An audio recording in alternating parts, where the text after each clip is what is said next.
आज हम Bhagavad Gita chapter 16 the divine and the demonic natures के श्लोक 8 को कवर करेंगे। रोज की तरह पहले मैं संस्कृत में श्लोक को पढ़ूंगी, इसके इंग्लिश ट्रांसलेशन को देखेंगे और मीनिंग को समझेंगे। तो चलिए शुरू करते हैं। असत्याम अप्रतिष्ठाम ते जगत अहूर अनिस्वराम अपरस्परा संभूताम किम अन्यत कमाहैतुकाम।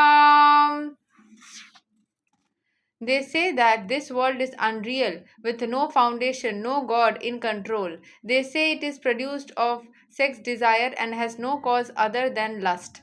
तो बहुत सारे लोग ऐसे बोलते हैं कि ये दुनिया जो है वो रियल नहीं है, इसमें कोई फाउंडेशन नहीं है, इसमें कोई भगवान नहीं है, यहाँ पे सिर्फ और सिर्फ लस्ट लोगों के मन में रहती है। तो ऐसे जो डेमोनिक लोग होते हैं ना, वो ऐसे ही बातें करते हैं, इस वर्ल्ड के सारे चीज़ों को, मतलब भगवान को विश्वास नहीं करते, ठीक है, और ऐसी बातें जो यहाँ लिखी हुई है वैसे करते हैं। तो यहाँ के एक्सप्लेनेशन को समझते हैं।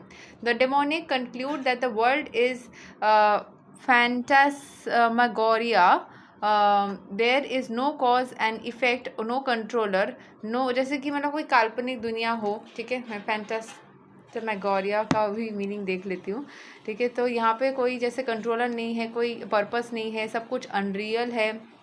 They say that this cosmic manifestation arises due to chance, material actions and reactions.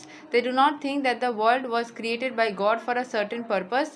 They have their own theory that the world has come about its own way, and that there is no reason to believe that there is God behind it. For them, there is no difference between spirit and matter, and they do not accept the Supreme Spirit.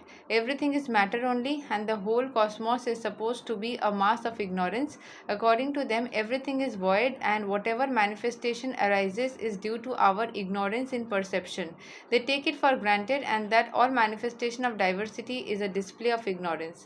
Just as in dream, we may create so many things which actually have no existence, so when we are awake, we shall see that everything is simply a dream.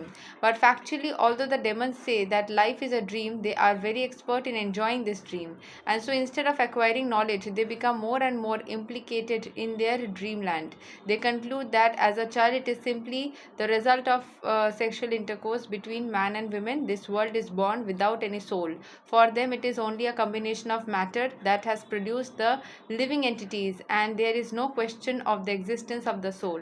As many living creatures come out from perspiration and from a dead body without any cause, the whole living world has come out of material combinations of cosmic manifestation.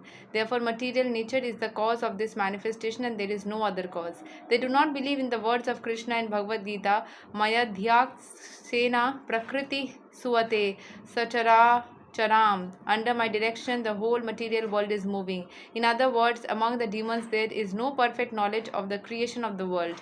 Every one of them has some particular theory of his own. According to them, one interpretation of the scriptures is as good as another, for they do not believe in standard understanding of the scriptural injunctions. तो सारे जो demons होते हैं वो सभी अपने अपने हिसाब से चलते हैं, सबका ही अपना अपना बिलीफ सिस्टम है, किसी का सेम ऐसा नहीं है जैसे कि एक झुंड में सोचे सभी सेम जैसा सोचे, वैसा भी नहीं है। जैसे स्पिरिचुअली जो लोग अवेकेंड होते हैं वो सारे जो भगवद गीता मान रहे, तो भगवद गीता मान रहे वैष्णव्स, जो शिव को मान रहे शैव्स, ऐसे कोई ग्रुप में भी वो लोग नहीं रहते, जैसा उनको लगता है वैसे करते। कभी कभी छोटे छोटे झुंड बनते हैं तो वापस से उसमें दरार आ जाती है, गुस्सा आ जाता है, अलग हो जाते हैं। सो डीमंस जो होते हैं वो भगवान के बारे में विश्वास नहीं करते, भगवान को मानते ही नहीं हैं, एंड हर तरीके से यही सोचते हैं कि भगवान की जो शक्ति है, जो एनर्जीज़ है, वैसे कुछ होती ही नहीं है, सब कुछ मटेरियल है, सब कुछ कर्म है, काम करो करते हैं तो उस हिसाब से होते हैं। मतलब they are very much into the materialistic world, and material contamination से बहुत ज़्यादा बने हुए रहते हैं। तो यही बात है कि इंसान जो है वो हमेशा क्या करते हैं, जो ऊपर वाले के एनर्जीज़ को जो बिलीव करते हैं वो ऐश्वर्य एनर्जी में होते हैं, और जो इसमें है, जो भगवान को नहीं मानते हैं, वो सारे जो होते हैं वो डेमनिक होते हैं, और उनके लाइफ में समस्याओं भी काम करती है, ठीक है। सो यही तक है भगवद गीता श्लोक नंबर 8 ऑफ चैप्टर 16। अगले दिन हम श्लोक 9 को कवर करेंगे। तब तक के लिए हरे कृष्णा, राधे राधे, जय श्री राम।